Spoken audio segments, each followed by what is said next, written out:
Free and clear of the chatter from Wall Street, you're listening to Talking Stocks Over a Beer, hosted by hedge fund veteran and newsletter writer Mike Alkin, who helps ordinary investors level the playing field against the pros by bringing you market insights and interviews with corporate executives and institutional investors.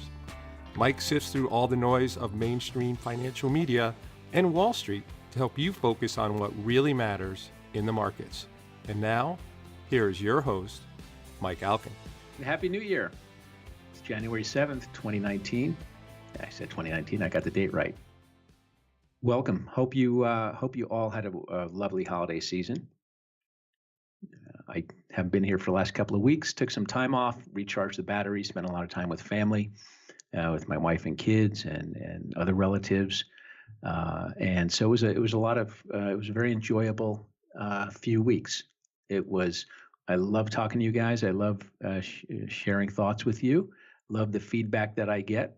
But every once in a while, you just gotta shut it down and spend times with your loved ones. And the kids are off from school, and so I was focusing on them for a while, and there's a lot of really enjoyed it. And it's nice to and when I'm off, I mean I'm not off. There's not a day that goes by that I am not spending the majority of my daylight hours reading, working, doing something. But I just break it up a little bit when I have the holiday time with the family. So I didn't fall off any ladders the last few weeks. That was good. I think those who are listening for the first time may not know it, but I took a tumble off a ladder while I was hanging some Christmas lights. So I've sworn off ladders, and I have sworn off hanging my own Christmas lights. Right? It's time to allocate that task to someone else. So we're gonna go out and pay people to do that. So I know I'm back in the flow because I take the kids to school every day. So my days are I get up about 4:30 in the morning, somewhere between 4:30 and 5, but I try and make it 4:30. If it's 5, it's because the night before there was a late night hockey game I was up watching, or a good football game where I just got to sleep a little bit later than usual. But a good 5-6 hours and I'm good to go. And so I get up. I'm up 4:35. I'll read, answer emails, get caught up on the day, and then I'll get a quick workout in. Or if I'm too swamped with stuff, if there's a lot of stuff going on, I'll push that off till later in the day. And then I make it a point every day I take the kids to school, and I have one middle school, one high school, and the ride to schools, it's a boy and a girl, my daughter and son. So there's bickering, but normally good conversation. But there's something that happens when I see the school approaching. Because they're two separate schools, and I know each time it happens, I know the school zone is there, and I slow down. I do my 20 miles an hour or less, but then you're going into the school line, which is it's a Saturday Night Live skit. The school line. It never ceases to amaze me how utterly clueless so many people are and inconsiderate. Right? It's like a conveyor belt.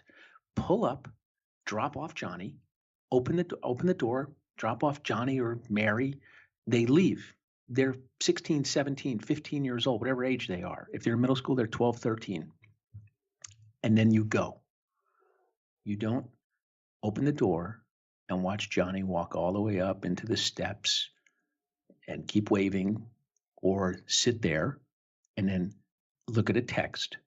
Oh, and then you respond. Then you forgot you're in the school line. So now everything's getting backed up, and it gets backed up, and it keeps going. And then you gently tap on the horn, right? Because you don't want to give the, hey, dipshit honk. You want to give the, excuse me, you might have lost your mind for a second, tap on the horn. And that might not work, and you got to sit on it again. And then they give you the look, like, how dare you? So I know I'm back in the flow when at about 7:35, my blood pressure starts to get going from the school line. It happens every day.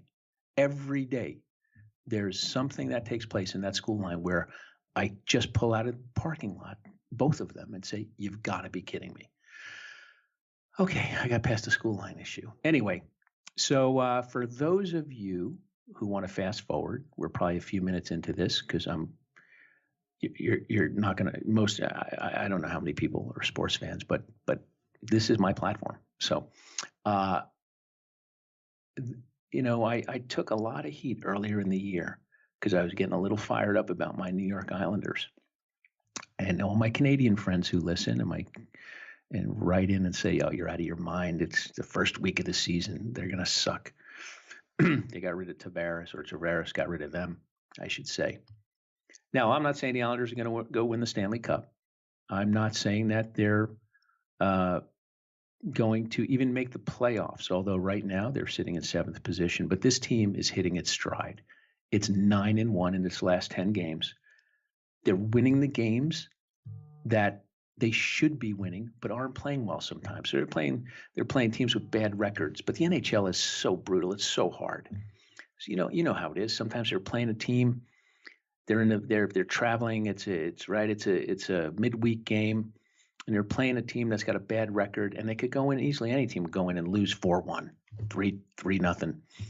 But those are the games the Islanders always lose, and the good teams win those games. Right? Once in a while they'll lose, like last night Pittsburgh lost to Chicago at home 4-2. And stuff happens, but normally it's when you need that win, you've got momentum going. That's the game the Islanders lose, or the game when the Islanders are ahead by 4-2 with 4 minutes to go and they lose 5-4 in overtime. Right? They gave up 2 goals in the last few minutes. They're winning the games they should be winning this year, even when they're not playing well. They are winning those close games that normally they'd give up the lead. So as a guy who, at my age, is still, the New York Islanders just they're in my fabric, and it's been decades now where they've done nothing. I can't live off that, hey, we won 4 cups in the 80s thing anymore. But they're back. It's exciting watching hockey. I watch it anyway. I watch the NHL Network, and even when the Islanders suck, I'm still watching hockey. But it's nice to have that back. So excited about that. We've got the NFL playoffs this weekend. God, poor kicker in Chicago. Chicago playing the Eagles. I have a lot of friends who are Eagles fans. I kind of like the Bears. I'm not a Bears fan. I'm still holding out, right? Because I've given up on the Jets, but I just love football. I love watching it. And but the Bears, great history there. Chicago fans are great fans. And God, it goes down to the final kick last night, right? 5 seconds left on the clock, 43-yard field goal, and Cody Parkey, field goal kicker for the Bears. He has to make a 43-yarder. Now this year he's hit a lot of uprights, right? So they bounced off the uprights. I think it's happened 5 times to him this year, but he's gotten it together the last portion of the year, and so if the field goal goes through, Bears advance, Eagles go home. If it doesn't, it's the other way. And snap, hold, kick, good, wait. Peterson called a timeout, head coach of the Eagles. Kick didn't count. So now he has to re-kick. It has time to think. He called a timeout to freeze him. Snap, hold, everything's good. Kick, hits the upright, bounces down and hits the crossbar. No good. I mean, I don't care if you're an Eagle. You got to have compassion for the guy. I mean, it's a tough job being a field goal kicker, but an exciting way to end the game. Then tonight we got Alabama, Clemson.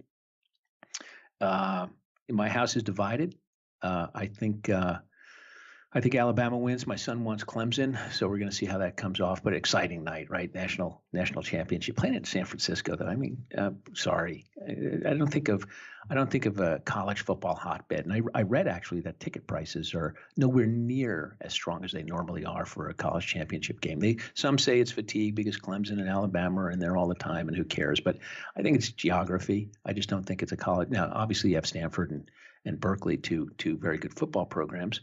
But it's I just don't think it's a Dallas or an Atlanta or New Orleans where you tend to get the bigger, more fired up crowds for college football.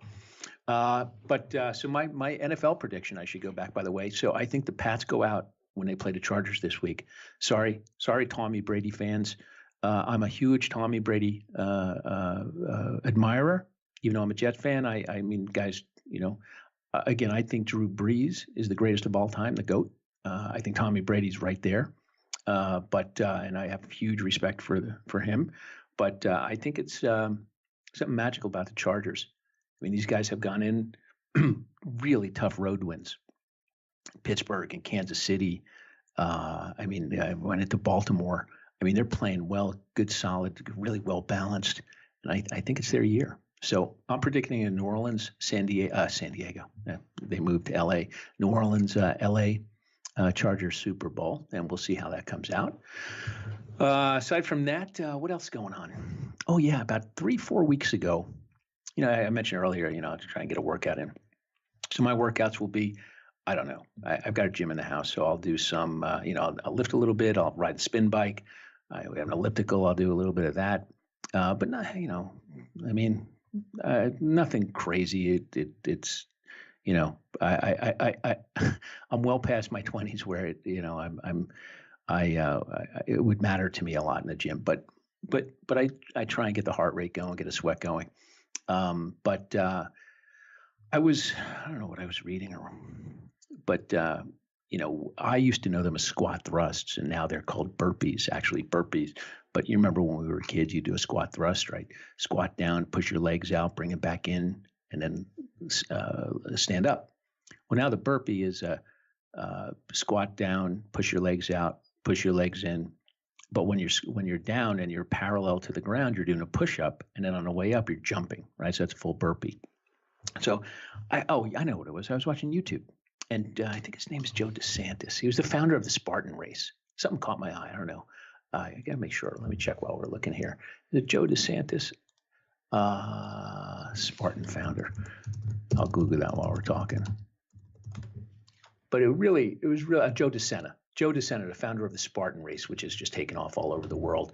And what caught my eye was he's a Queens guy. And I saw him doing a TED talk, and a couple other talks and interviews, and I really liked him. He was, a Queens guy, and he told some funny stories. He's Italian. He made a lot of references to food, to the crowd that he was talking to, and you could tell they didn't know what he was talking about. Like he talked about where he came from, where the town he grew up in, Queens, was like the mafiosa town, and how food was everything. And he talked about monologue,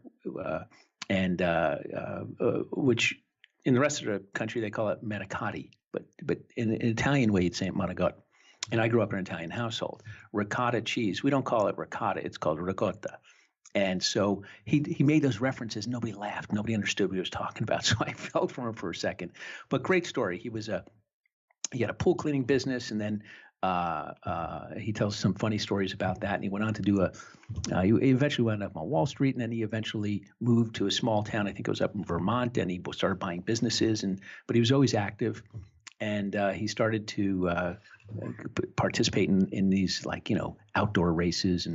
And he bought a mountain, and he bought a farm, and he turned it into this obstacle course racing called the Spartan races. And he talked about, and somewhere along the way, he did a TED talk on the burpee. And I've always known the burpees are good. When I've worked out with trainers and stuff, they have you do burpees. But after you do like 20 of them, you're like, oh, this sucks, and you move on to something else. But then that stumbled, you click on one thing while you're reading YouTube, it stumbles onto something else, and I hear you Navy SEALs, and the burpees the only exercise you need. So I said, you know what, I'm gonna do this, and it's more of a high impact HIIT type training, right? So it's less time, high impact. Really gets your heart rate going, but it also does strength training. And I laugh, right? Because I have this gym at the house. I got all sorts of equipment. You don't need anything. I mean, you when you really think about it, you can do push-ups, sit-ups. You could do mountain climbers. You could do air squats. But anyway, so I said, I'm gonna incorporate this, and been about two and a half. So it was before the New Year's resolution, right? But I started incorporating burpees into my daily routine, and everything I read, it just shreds you. So about 2 weeks ago, it's called the 100 burpee challenge, 100 burpees a day, and people wind up doing them for years, every day, never missing a day. And I did my goal. I said, okay, I'll do 100 burpees. Well, I knew on burpee number 16 on day one, that I was going to be happy to get to burpee 25. Right? You're just using parts of your body you don't normally use. It's everyday type things, squatting and planks, and God, I mean, it's just great. So I did the burpees. I wound up I banged out like 70 my first day, and then it was just no mas. I was going to throw up, and so I said, okay, I feel good. The cool down was ridiculous. I was sweating for an hour and a half. It felt like it was probably less than that, but my heart was going. It felt great. I felt kind of like on a little bit of a workout high. And I said, all right, I can't. I'm not going to do 70 every day. I got to work into the 100. So I started a routine where it was 10, a set of 10, rest for 10 seconds, a set of 9, rest for 10 seconds, and work backwards. And I said, all right, I'm going to do that. Now, and I've been doing that. And then now I'm incorporating like a set of 12, a set of 10, and then it was a set of 14 and a set of 12. And so I'm really working up to it. And the first 4 days, I literally couldn't move. I wanted to cry. It brought out that lactic acid, found parts of my body that I forgot existed if I ever knew they existed. It hurt to cough. It hurt to laugh. But I did them every day. And I said, because when I set my mind to something, I do have pretty good willpower. It's just getting there. And I said, I'm gonna do it because I'm not happy with, even though I do the workouts, they're half-ass workouts that I do normally. And I could feel it in my waistline. And, like I said earlier, last year in the podcast, when the spring comes, I let it go. But I said, let me get ahead of this. And I have 20, 25 pounds to lose. Just because I let myself go a little bit. But even though I could still shoot a hoop, I still play hockey, I skate, and I'll talk about that in a second. But it's just extra weight. So about a month or two ago, I stopped drinking beer just because I thought I don't need the extra couple hundred calories every now and then. What's the point? And I don't miss it, right? So I'm totally fine without it. And my show is Talking Stocks Over a Beer. Maybe we'll change Talking Stocks Over a Diet Coke. But I have to tell you, after just doing this for a few weeks now, it's a marked, noticeable difference in my clothes. And I'll add something else. I stopped doing the other stuff. It's the only thing I do now. It's less than 20 minutes. And I can't even begin to say the difference that I have noticed from doing these burpees. And I'm not even near 100. I'm not at 100 yet. It is my wind. I know I was playing hockey the other night. I played Friday night, and I had been off for a while. So, you always feel it when you come back. And if you haven't played hockey, those who are playing hockey will know what I'm talking about. But your legs and it's good when you're really shot and you haven't played. Now, we played 2 straight hours. We had open hockey. So it was 2 hours, no rests. We had 7 guys on each side and 2 goalies. So we had 4-on-4 on the ice and then 3 guys on the bench. But everyone's 40 and 50, 55 years old. So 2 straight hours. Now, when you take a normal shift, 45 seconds to a minute, you come off, you got 3 other lines that go out. So you get a good rest. Not this. This was nonstop. And the good thing about it is you don't know if you're going to throw up or your legs are going to fall off, right? So the burn in your legs is so bad, yet you're so winded you want to throw up. So you can't really recognize which one you're going to do. So you forget about them both and you just suck it up and just do it. But I actually noticed it was a big difference with the burpees. So for whatever that's worth, if anyone wants to give them a try, I highly recommend them. Actually go to your doctor first and check out whatever you need to check out. Anyway, while I was off, I had a lot of time to think about, and by the way, thank you on Twitter. I'm footnotes first. A lot of people saying, hey, where's the podcast? I miss it. And so on. I appreciate that. Thank you. But, I mentioned family time. But it also gave me a lot of time to think about it because this was the first year I ever did a podcast. First year I ever, a year and a half now, a year and a half ago was the first time I ever spoke publicly about anything. I did a Real Vision TV presentation on uranium. Got asked to speak at a natural resource conference, and one thing led to another, and then interviews on uranium and so on and so forth. And then I write the newsletter with Frank Curzio's shop, which is focused on really short selling. Occasionally, I'll throw in a deep value long idea, not uranium. That only goes to the benefit of those who are Sachem Cove partners or the firm I own. But in the newsletter, it's mainly short ideas. So this past year, right, in my evolution, of finding new and interesting things to do, the media portion, podcast, writing a newsletter, it's been a great learning experience because I never had exposure to it. On the newsletter side, every month you come out with a new idea. You update your subscribers when you have something interesting to say. But same thing with podcasts. Every week do the podcast. And what I realized, and I knew this because when I was investing, right, when I run my business now, my fund, and for all my career where I was in the hedge fund business, ideas don't work on a timeline. They don't come up and say, oh, you have a deadline and let's get a good investment idea. That's not how it works in the real world. The way it works in the real world is ideas present themselves sometimes frequently, sometimes infrequently. And what I learned a lot as an investor is the best thing to do oftentimes is nothing. When the market is melting down, if you are well positioned, if you've thought about it, if you're happy with your positions, if you understand the valuation, the worst thing that I could ever do is sit in front of my screens and try and outsmart what the market is thinking or doing. It ain't going to work. That's what preparation is for. That's what preparing is for. And you're going to take it on the chin sometimes. There's nothing you could do. Sometimes you're just going to get pounded. And you sit there and you deal with it. But you have a longer term time horizon. But you don't be reactionary. You plan. And so, when I was thinking about the podcast, I was thinking, with the newsletter, and I told my newsletter subscribers in my December newsletter to them, I said, listen, this year, here's what to expect. And some months I'm just going to educate. We're not going to have an idea. And with the podcast, I was really thinking about it because I enjoy I do this for one reason, right? So this isn't a paid podcast, right? I don't have sponsors. I pay to do the podcast.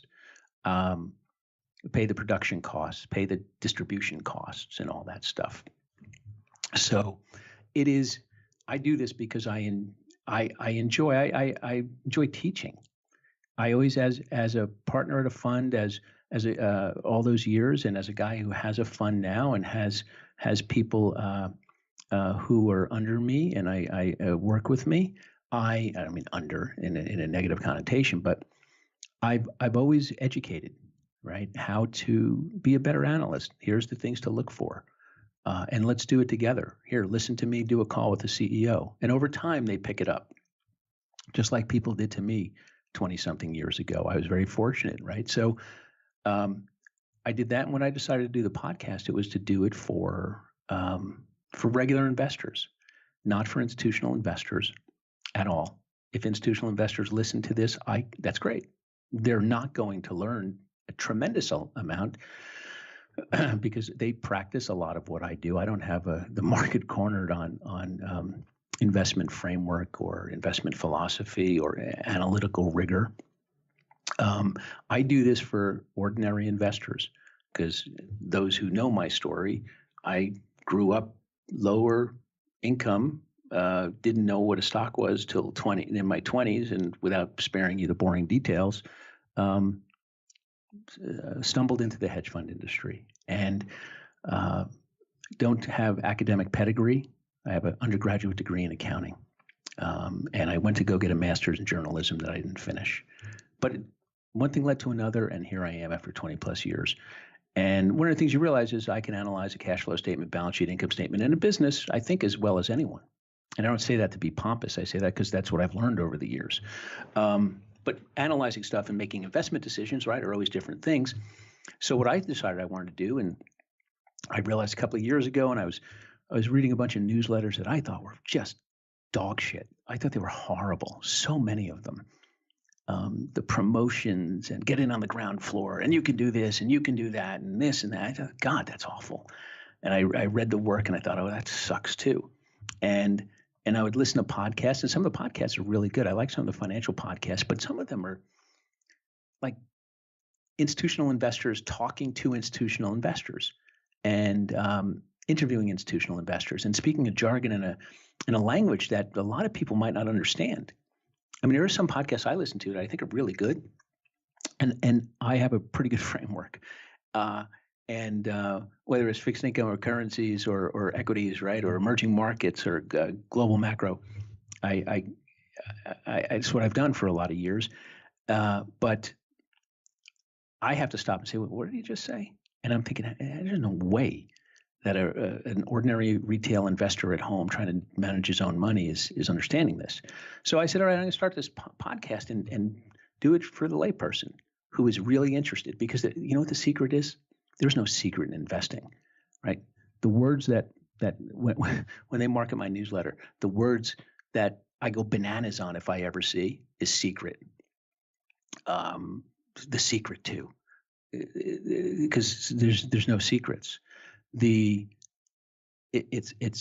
a process. It's hard, not hard. It's hard work. It's being dedicated to a process. And so when I thought, I said, let me start this and let me try and educate people, because when I'm on Twitter, especially, which I hadn't been it says I joined in 2009, but I never used it. So I really probably 2017, I started paying attention. And I started reading it, and it really made me realize that the playing field is not level, right? People are buying and selling the same company, but you got one who's an institutional professional investor and the other that is a retail investor. Now, the institutional investor's performance may not be better, but that's a different kettle of fish. That's because of the internal issues that money managers face from pressure from outside investors and how to have to perform. But the actual analytical difference is just night and day. And not only the analytical difference, but knowing what to look for and what matters, the art of investing. So that's the genesis of the podcast. Let me go on and start a podcast that I could relay some of my learnings over the years, and many mistakes, right? I've had my head handed to me over the years on some investments, on some theses. So you learn, and that's how you learn. Failure is a wonderful teacher. And you try over the years, you try and fail less. But as an investor, you're always going to fail at some degree. It's just you try and fail less, and you try and build up that bank of memories and failures and build on those to try and avoid them in the future. So as I've been doing it, I wasn't really sure because I have no media background. I'm rambling here, right, when you listen to me, but I am a pure introvert. I could spend time with myself all day long, just reading and being fine and seeing my wife and kids, and I'm good to go. A couple of close buddies, there we are. I'm set. Give me a ball game, and we're good to go. I don't seek out ever. I'm not a social butterfly. I am not. I don't need to go out. No, you need to be around people. Don't need to be the life of the party. Don't need to be the center of attention. That's not my thing. And so as I thought about it, let me do that. But I had to figure out, what's the podcast about? I can't just say, okay, let's talk about a balance sheet. Let's think about a balance sheet. And here's how we calculate accounts receivable. And here's the days sales outstanding. And here's what we're looking for, right? That's kind of, so I thought, okay, when I first started the podcast, I'll bring on some interesting guests, right? Hopefully, right? Some macro thinkers, some fixed income people, just to expose people to different parts of it, of the investment world. And I didn't want to talk about what stocks to buy, what stocks to avoid. I didn't want to get it into a market update session, what's the Fed going to do, currencies and all these like short-term predictions. I wanted to, over time, start to through the interviews of people, start to think about things they might not have thought about, both the analytical side of investing and the art of investing. And if sometimes I don't have guests on and I just talk about things. And, for a year now, I've been talking about being cautious on the market, not bombastically like some people we see out there. But I laid out my rationale starting back in February why I thought the market was at risk, and not to go one way or the other, not to make huge bets one way or the other, but talked about taking risk off the table and knowing what you own and understanding the valuation of what you own so that you're prepared, so that when the market hits the skids like it did in December in a big way, it's too late then. If you're out, you're reacting. I want to help try and prepare and what to look for. So as I think about the podcast, and it too doesn't work on deadlines, right? So the thing that I love educating, I love talking, but sometimes I have nothing to say. I mean, that's the reality of it, right? There are many days or weeks where I don't add anything to the equation. And, like I don't watch CNBC or Bloomberg. I used to have it on in my office. I have my TV in my office here. I'm looking at it, but it's off. And I realized when you're working on deadlines in this business, right? When I watch CNBC or Bloomberg, I can't tell you how many times I see people on those shows going, and I'm like, are you freaking kidding me? You had to fill airtime because you have to fill airtime. And it just leads to nonsense and noise, white noise. It's just background noise. And I don't want to be background noise. So, when I was thinking about taking a few weeks off for the holidays, I thought, yeah, you know what? The market's doing what it's doing. I've already said my thing. What am I going to say? Go do this, go do that. And we're going to have some of that in the future. There are going to be some weeks where I don't do a podcast. I mean, I'm going to do them regularly, but there might be a week or two where it doesn't come out because I don't have much to say. There might not be, I line up my guests because my guests, a lot of my buddies are fund managers, hedge fund managers. Now you see, a lot of them don't want to be public. They don't want to share their thoughts. They like to lay below the radar screen. And I don't want to bring on people that I've just met or I haven't had a chance to really vet. Because most of my guests, not all, but most of them I've had conversations with. And some are my really good friends, but others who I've known maybe in the past year, I've had conversations with. I've been introduced to them from somebody I trust and all of that, right? So, but the worst thing I want to do is the last thing I want to do is use this podcast as a platform that people that come on and pitch themselves, pitch their stories, pitch their investment thesis. A lot of times people talk their books, right? What do you like? When you give a professional investor an opportunity to say, what do you like? Well, he's promoting his portfolio. So on certain weeks when I don't have who I think is a good vetted guest, we'll turn into an educational session. And as I thought about it, where do I want this to go? Right? I don't want to turn it into, growth or value or I am a value investor. I'm a deep value investor. I'm a contrarian investor. When I look at my podcast downloads, I think it's over 250,000 now. The only thing any of you care about that I say is uranium. It is uranium nuclear power.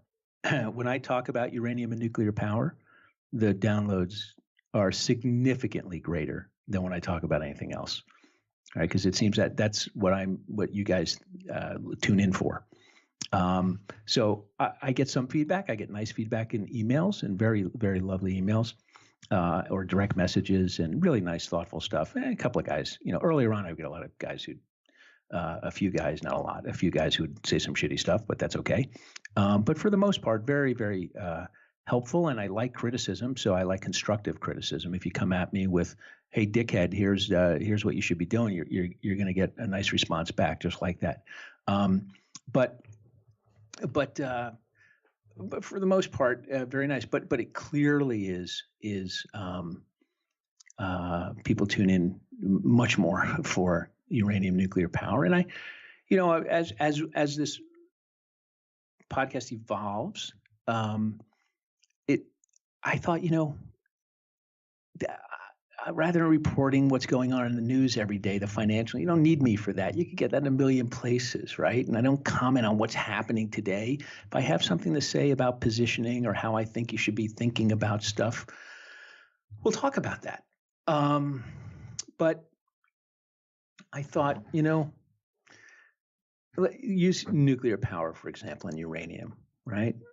So if you think about it, when you think about long or shorts or any industry you're looking at, you want to find what the thesis is. Is a company industry doing something groundbreaking? Right? Or I am a value investor, right? So I'm looking at things that are blown up. But you may be a growth investor, and you're looking at, is it attractive? Is it a growing market? Or in my case, the industries I'm attracted to are, they've been hammered and left for dead, right? So then once you identify them, what then you do is a financial analysis, and you try and sort the fundamentals, right? What's the cause and effect? What's obvious? What's going to happen that directly causes the fundamentals to improve or weaken? So if we use nuclear power and uranium, for example, it's supply and demand, right? That's obvious, right? So as an analyst, what do you look at? Right? You look at the inputs that affect supply. In the case of uranium, it's primary supply, stuff out of the ground. It's secondary supply, stuff above the ground. It's inventories. It's cost to produce a pound of uranium, cost to build a new mine, where the money is going to come from to do that, the ability to fund it, right? All that stuff. Now replace the word uranium with any deeply cyclical business, and there you go. On the demand side, growth in nuclear power around the world. What's the case for nuclear power? The bull market. What's the bull case, the bear case? Where are the competing sources? Where are the economics and reliability of those competing sources? What's the cost to build nuclear power? What's the cost to build a competitive power? What's the utilization rates, right? Is so on and so forth. You just keep going and going and going. That's all first order thinking. It's necessary to do the work, but it's the obvious, right? And we have to focus on the obvious. But what goes into a lot of my thinking, my investing framework that I have found over the years, what shapes what I do with that information, what even draws me to information, and what shapes how I invest in it, what companies I own in something, what do I avoid? Are there geographies to favor or stay away from? Right? What are the outcomes? What are the obvious ones? What are the potential wild cards? The probability of those wild cards occurring? What needs to happen for them to occur? What would the outcome be for the ecosystem if something like that did happen? So much of what frames my view of the world, the investing world, is the study of geopolitics. It plays a major role in my investing framework. Right? So if we think about, if history explains the past with an eye on the present, geopolitics explains the present with an eye on the future. Think about that, right? You need to understand the history of where something was, right, and where that could lead to. But now the geopolitical landscape. And if you've listened to the podcast, Steve Kumar and I have had some talks on this when he's on, because he's a good geopolitical thinker. It explains where we are today, but helps us understand the implications of that and where we could be in the future. And that could help shape how you're investing, right? That's your second order thinking. That's the next level of thinking. So in my case, in nuclear power and uranium mining, right, there's a lot of work to figure out the obvious, because it's not so obvious, especially in uranium where the information is not available. But supply, demand, it's a lot of work. But then I got to figure out, okay, so now what? Are there undervalued securities? What's the catalyst to get them going? And then what's the ultimate catalyst to realize the real value of these things? Just more and more investors coming into the space? Yep, that's going to help. That certainly could get the stocks a lot higher. But what's the end game? Right? In the case of nuclear power, for me, right, having read for years and years and years a lot of geopolitical stuff and understanding what's going on in most regions of the world, not in the most minute detail, but understanding the framework and the drivers. Right? It was pretty obvious to me that the Chinese and the Russians are using nuclear power as a geopolitical tool. And I've said this before, right? They help finance reactors in those countries, these emerging market countries that want to modernize and they want scalable, reliable power. It's carbon free, solve a pollution problem, get people who might not have been on the grid onto the grid. In other instances, well, the United States and the West has let their fuel cycle implode. They've just fallen asleep at the switch. So the Russians' energy plays such a great role in balance of power. And the Russians and the Chinese have figured that out, and they use the nuclear fuel cycle as a way to acquire power. And the Chinese and the Russians will go to these emerging market countries and lend them money to build reactors. They'll build the reactors. They'll then sell them the uranium. They'll sell them the conversion, the enrichment, the fabrication. They'll help them operate it in really long time contracts. It's called vertical integration. You see it in a lot of businesses. Vertically integrate. But they use it as a geopolitical weapon, right? So that really helped frame my work. And where's the next level of thinking there? Well, the Russians don't have a lot of uranium at home. They have some, but not a lot. They have JVs in Kazakhstan, the number one producer. And one can argue that the Kazakhs marched to the Russians' drum, but excuse me, they may, but they themselves do not own a lot of uranium. So as the price of uranium goes, and if you think about Russia's foothold on natural gas, and think about how the U.S. has overtaken the Russians from an export standpoint with all the shale and fracking here in the U.S. right now, that nuclear is a pretty good tool for them to exert some more leverage over countries. Think about what natural gas in Europe, right, and the impact that they can have on natural gas in Europe. Excuse me. So when I think about it, I say, okay, well, if they don't have it, where are they going to get it? Where can they go buy it, right? If the cycle really turns like I think it can, they're going to go. They're going to want to buy assets. Where can they buy it? They can't buy it in the U.S. They tried that, been there, done that. That didn't work out. Well, it did work out for them, but it ain't going to happen again. They're going to go to Canada. The Canadians going to let them go buy a majority stake in a company? Probably not. How about Australia? So then you start like, well, where else? Well, there's parts of Africa, right? There's Niger and Namibia. There's other parts, a little bit in Central South America. So how do you think about companies in that space, right? In those geographies, right? There's some out there who say don't go anywhere near an AK-47. That may not be true, right? Jurisdiction matters, risk matters. But I think you have to think about it as to valuations. That comes into play. What are you paying for the risk you're taking? Same with the Chinese. Where are they going to go buy? Can they come into the U.S. and go buy a uranium mine? Probably not. Now, they're up in Canada. They own 20% of one of the companies up there. They're going to own a majority stake? Not sure. Right. Now, that doesn't mean it's just one geography and it's one interesting thing, but it helps you understand how to start to frame your thought process, right? I own Canadian companies, U.S. companies, Australian companies, and also a few African companies, right? So, and again, I'm not going to get into my own into the portfolio, but you start to understand what it does. But studying geopolitics, it's going to help you identify opportunities, threats, and derive a second order thinking beyond all of those initial observations, the first order thinking stuff, right? So when you study the world of geopolitics, think current events, right? Substitute the term.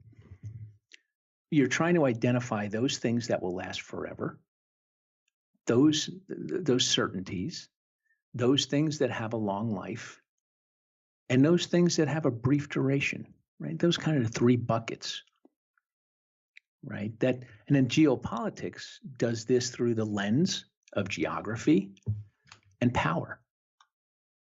right? So you're said another way, I guess, by having an inquiring mind on geopolitical issues, you're not only trying to describe what happened, what's happening, but predict what will happen, right? And it requires a knowledge of history. Now, I understand many of you may not have that knowledge. You might not want it, but it really helps. Read. There's no substitute for it. Watch videos. YouTube's great, right? So it does require a knowledge of history and current events. But when you start to acquire that, start to connect the dots, right? I mentioned forecasting. I say forecasting or predicting. And some of you may think, well, I'm not a great predictor of outcomes. What do I know? Just stop for a second and think about it. You might be better than you think you are because you do it every day. It's kind of, we're wired that way. It's built into who we are, right? Every time we do something, there's some sort of an expected outcome, right? And that outcome comes from some amount of information that we have, some knowledge, right? That's cause and effect type knowledge. I go into my car every morning, I turn the ignition on, I expect that engine to start. Now, I don't understand most aspects of why that occurs, but in general, I can fairly accurately predict that it will, right? So my assumption that the engine's going to start comes from a pretty certain amount of knowledge that I have of how things are supposed to work. Right? Now think about the hundreds of decisions you make on a daily basis based on this premise. Right? Now sometimes there's an unexpected outcome and unintended consequences, right? I get in the car, I turn the key, and then start, right? So I can't get to where I need to be on time. That happens. But for these everyday things based on experience and history, there's a high degree of predictability and certainty in those, daily life predictions. And if you think about how we are programmed to make or rely on forecasts, it's just part of our fabric, right? We choose our spouse based on trying to predict if he or she is going to lead us to a happy life. Can we start a family or not start a family, but have a nice, content and happy life together? When we do business forecasting or predicting, if you're a small business owner, right, you forecast so you know how much of something you have to make or who you're going to sell it to. Forecasting, predicting, right? The general public is exposed to, right? What we forecast elections, we forecast weather, and it goes on and on. It's predicting is part of life. Now, some things are much easier to predict, right? The sun's going to rise in the morning, it's going to set at night. Now, so far, the world is batting 1,000 on that, I think, and it's certainly in my lifetime. It kind of reminds me of the old George Carlin skit, may he rest in peace, the comedian George Carlin. Tonight's weather is dark with scattered light by morning, right? Now, a lot of our daily life routine stuff has become relatively easy to predict, right? We hope it stays that way with the sun and setting and rising. The hard part in understanding the geopolitical landscape is predicting human nature, because that's really tricky, right? As humans, we have choices that we can make as individuals. And the predictors of those predictions are also human. And where it gets tricky is because they're subject to their own biases, their prejudices, and that shapes their view of how others are going to behave, right? And it's social forecasting, right? And the way they do it, the way these professional forecasters do it, is rather than trying to predict what any individual is going to do, they try to generate a statistical model that consists of a lot of individuals, right? Because what are they trying to do? They're trying to pick out patterns of behavior, right? Economics, war, they share in common the fact that they try to predict the direction of a lot of individual actors interacting with nature, interacting with technology. But over time, in observing predictors, some things have become pretty obvious to me, I would say. First, good forecasting has to begin by noting the obvious, right? I mentioned earlier, first order thinking, you have to go through that. But the other thing I've noticed over the years, because Wall Street's a game of predictions and forecasts and really smart people making them, smart people tend to look down their nose at the obvious. my observation is they bypass it too fast. And instead, they jump way ahead and get right to the difficult stuff. And it's the stuff they think regular folks don't know how to look for or will miss it if they see it.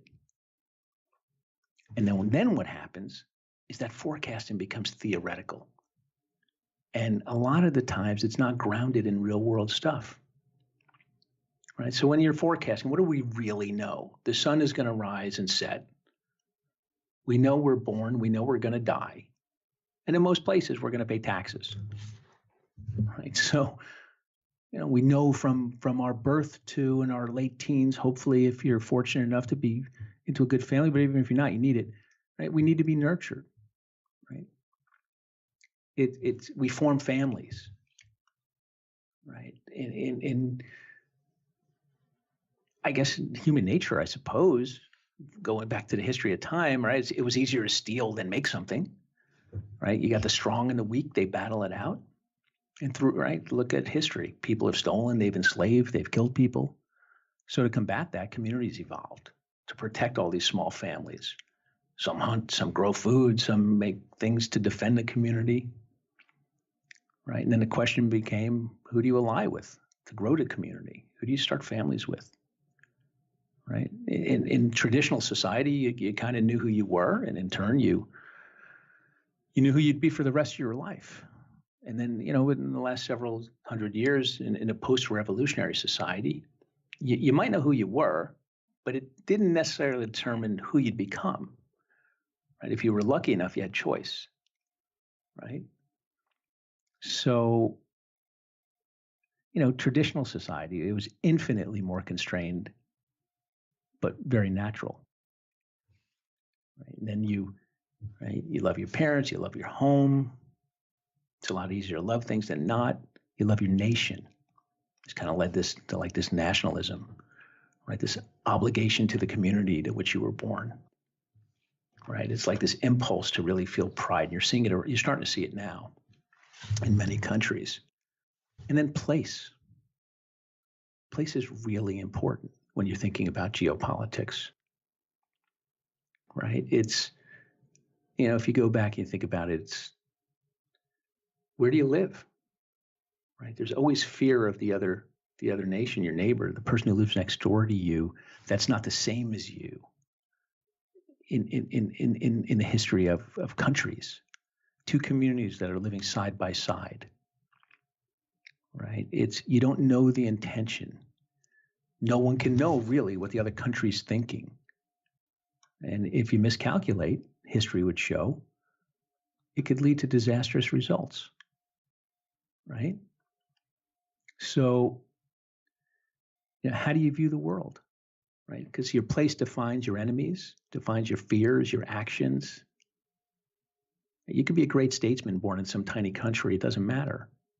To the rest of the world, you're going to have less impact on the world than some dipshit politician born in the U.S. It matters for that little community, but in the landscape of the world, excuse me, if you're an isolated country where resources and options are limited, versus say the U.S., where it's a huge country, you have access to the world, right? So place determines the life of the lower class and the upper class. It matters. It imposes capabilities, imposes vulnerabilities. Think about Poland for a second. Right? Poland's sandwiched between two much larger countries. You got Germany on one side, Russia on the other. It has no natural defensive position. No rivers, mountains, deserts. Right? Throughout its history, it's either been extremely aggressive because it's had to push back its frontiers, but that's rare given its resources, or a victim, which it usually was. Right? Being occupied. Go a little deeper. Place determines your economic life. Right? The Germans were heavily dependent on the French for iron ore to fuel its economy. The Japanese were heavily dependent on the U.S. for steel and oil to run its industries. And the Germans and the Japanese couldn't control American behavior. Right? France and the U.S. tried to use German and Japanese dependence to control their behavior. Right? The Russians try and use natural gas to control the behavior of the Europeans. Right? So the Germans and Japanese, they were terrified that they would be strangled, They didn't know the intentions of the others. Could they stake their futures on continued goodwill of countries that they may or may not have disagreements with? Right? Had French steel been located 100 miles to the east, or Japan had oil and minerals close at hand under its control? Who knows how? But so, right? So that's, put yourself in that mind, right? Now, I'm flipping the sides, right? Now, I come at it from an American perspective and think, okay, we went to war with Germany and Japan and we beat them, and I was taught one way, right? And the history lessons of one way, but I have to think about what the other side is thinking. How are they thinking about things? It's so easy to think about it from our own world, from our own place. Right? If I was talking to a rancher in South Dakota, which I was a few weeks ago, staying at his ranch, brilliant guy, smart guy, funny guy, well-traveled. He grew up in a tiny South Dakota town. His life experiences are vastly different than mine. Not one is better than the other, or vastly different than someone who grew up in a more urban setting. What's important to them, what's important to him, what makes him fearful and makes him comfortable are different than what make me fearful and comfortable. So it happens within your own borders, right? So it's not just the other country. You have to think about it. Always think about your place and how it impacts people's thinking and what they're worried about. So it's something I think you really have to think about, right? If you think about geopolitics, they teach us how to identify and assess what must be done and what can't be done, right? And some of these, it's like a balance, trying to strike that balance, right? It's a compulsion, what must be done, and a constraint, what can't be done. And these compulsions, they can be there for decades, right? But only in certain circumstances do they induce an action. But it's important to think about that, right? And how you think about, put that in your framework and how people are thinking about it. And when I think about, and we're going to talk a lot about that this year, we're going to talk about the geopolitics and how to think about it, how to start using it in a framework. And if I bring it into today, right, what's going to happen in 2019?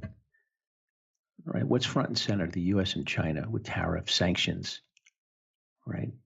Regulatory buffers sitting around all these emerging technologies. Is the U.S. going to escalate the strategic offensive against China using those tools? Is China going to become more assertive in the South China Sea? Right, we've got failings arms control pacts. Is there going to be an accelerated arms race against the U.S., with the U.S., Russia, China?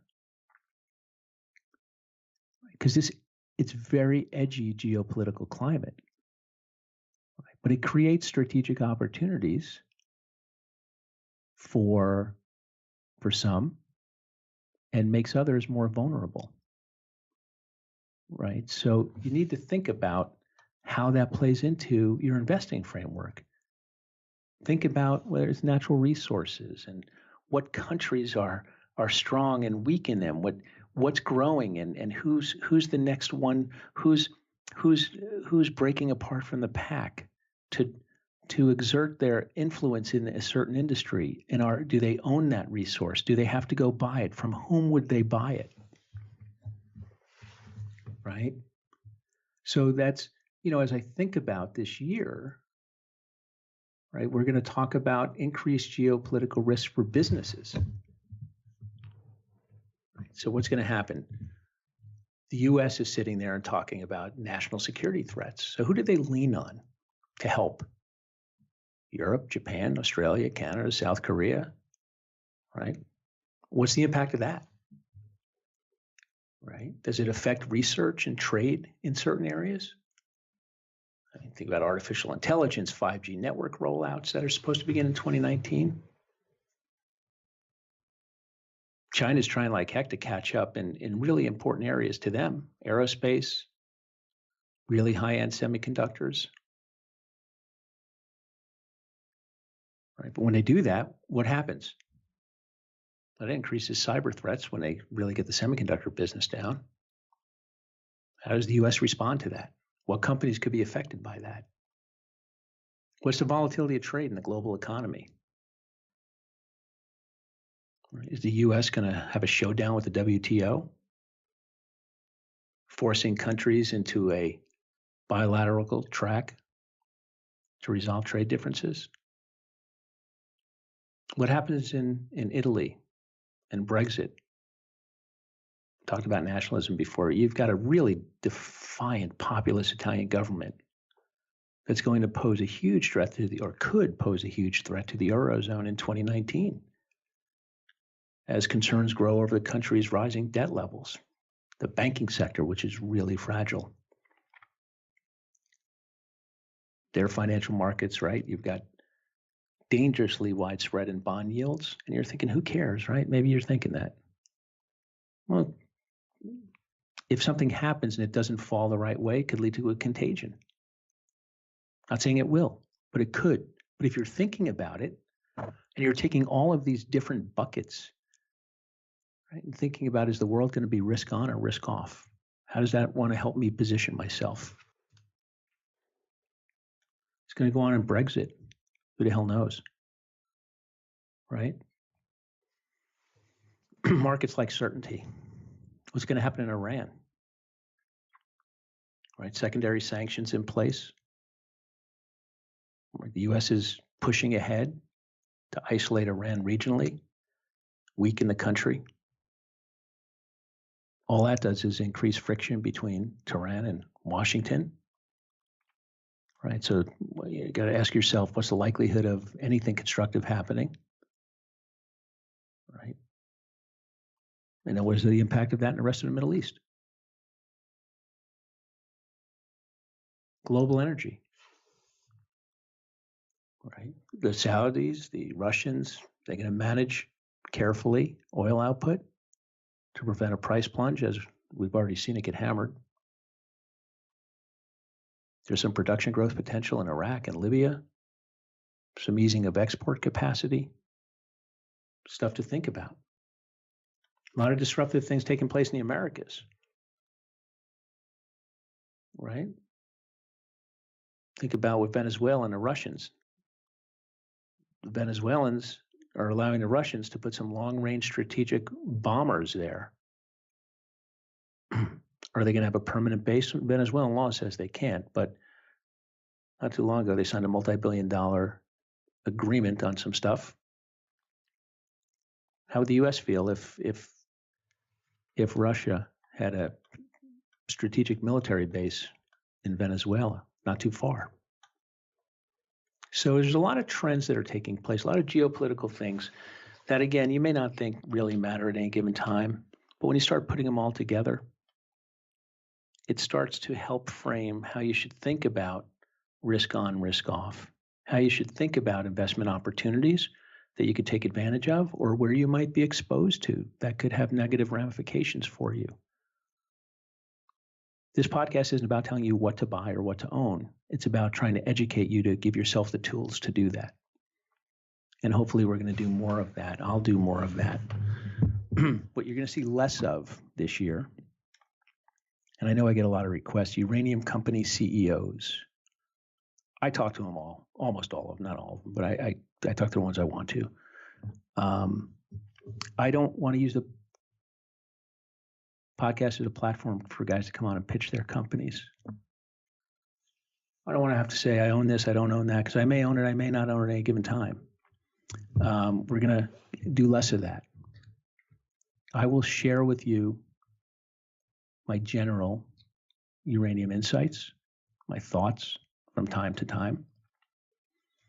I am going to spend much more time talking about nuclear power, the renewables, wind, solar, the status of them, the misconceptions of them, the falsehoods, how to correctly frame it, on all of them. Nuclear, wind, solar. We're going to talk about transmission, the electrical grid. We're going to talk about utilization rates. You're going to see a lot of that on the podcast, right? So the geopolitical stuff, we'll have a little segment on that. I'll remind you from time to time of the important things taking place. We're going to spend a lot of time talking about energy and renewables and how I think about that world, because it helps my nuclear power framework. Going to still have some guests on, some of my friends who are fund managers, some newsletter writers that I think are good, and I don't think there are many of them. There are a handful, and they've been on here, and I'll have a few more and a few more that haven't been on that I'll try and get on. But I don't think there are many. So we'll keep that limited. Maybe a few podcast hosts. Today, we were going to have part 2 of the interview with my buddy, Arthur Hyde, who, like me, runs a uranium-focused investment vehicle with his partner, Adam Rodman. But last night, Art told me he has the flu and he's knocked down in bed. So we'll have Art on next week. But I just wanted to give you an overview of kind of how I'm thinking about the world, and the framework that I use and why I think geopolitics are important. I'll talk to you about some of the stuff that I'm reading that I think is interesting. I read a lot of, my iPad's my best friend, to maybe get you pointed in the right direction. There's a few things that I'm reading now that I think are interesting. There is a book by Professor Stephen F. Cohen, who is a former professor emeritus at Princeton and NYU. He's known as a Russian expert. I listen to him almost weekly, when he's on almost weekly on the John Batchelor show, the radio host in New York that I've been listening to since 2001, and I don't think I've missed a day since. I listen to, if not live, the podcasts. But Professor Cohen wrote a book called War with Russia, From Putin and Ukraine to Trump and Russiagate. Now, many call Professor Cohen a Russia apologist. I've been listening to him for years, and he brings fascinating insight into Russia, having lived there, having studied it. He's a Russian expert. And I don't use the word, I hate the word expert, but it's what he's done his whole life, his adult life. And he brings a very interesting perspective to U.S.-Russia relations and Russia's role in the world. So I'm reading that. I'm reading Money, How the Destruction of the Dollar Threatens the Global Economy and What We Can Do About It, written by Steve Forbes. I won't get into a monetary discussion here and money and gold, but I find it a fascinating read. Book I read a while ago that I think is pretty interesting. It's called Preston Tucker and His Battle to Build the Car of Tomorrow. Remember the Tucker automobile? There's a movie made about it.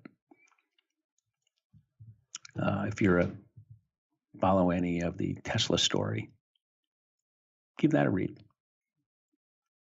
See what you think. So is Daniel DiMartino's book, Fed Up, An Insider's Take on Why the Fed is Bad for America. Always found that interesting. Now that I read, the Tucker book I read, but the other two I'm reading right now. So, I think they're good. Give you a little perspective. Cohen's book is very interesting, and so is Forbes' book. And as I read more stuff, I'll share with you what I'm reading. So I've always got 2 or 3 books going, it seems, and depending on what mood I'm in, I'm reading something. Um, and one book, I don't know if I've ever mentioned this. When I started at Zweig back in, I don't know, 99, I think it was 98, it was run by Marty Zweig and Joe DiMetta. Joe DiMetta, one of the most successful hedge funds of our time. And Marty Zweig was one of the world famous economists. He called the 87 crash. He was always on Louis Rukeyser's Week. Really interesting guy, very thoughtful. He passed away a few years ago, unfortunately. But when we started there, we had to read a book. It was a required reading called Reminiscences from Marty, Reminiscences of a Stock Operator. It's been around forever. It's a good book. I'd recommend reading that. So anyway, that's about all from me for now. Just wanted to give you a little bit of view of what to look for. There may be some weeks where I have nothing to say. So rather than fill the airwaves with nothingness and noise, you might not hear from me. For the most part, you will. But on occasion, if I don't have anything to say, I'm not going to force anything to say. I do this to help educate you and share my insights, whatever they may be. I certainly don't have all the answers. I get it wrong, just like anyone else. I try and reduce the frequency I do that, but hopefully I could share a little bit of what I learned along the way. So I just want to let you know that I am the co-founder and chief investment officer at Sachem Cove Partners, LLC. And due to industry regulations, I don't discuss any of Sachem Cove's funds on this podcast.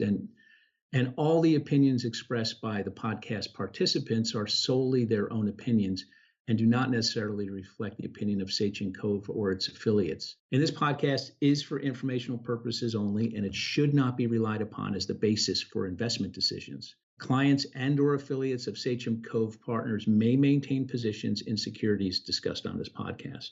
I look forward to 2019. Hope you had a happy holiday season and a healthy and happy 2019. Thanks for listening.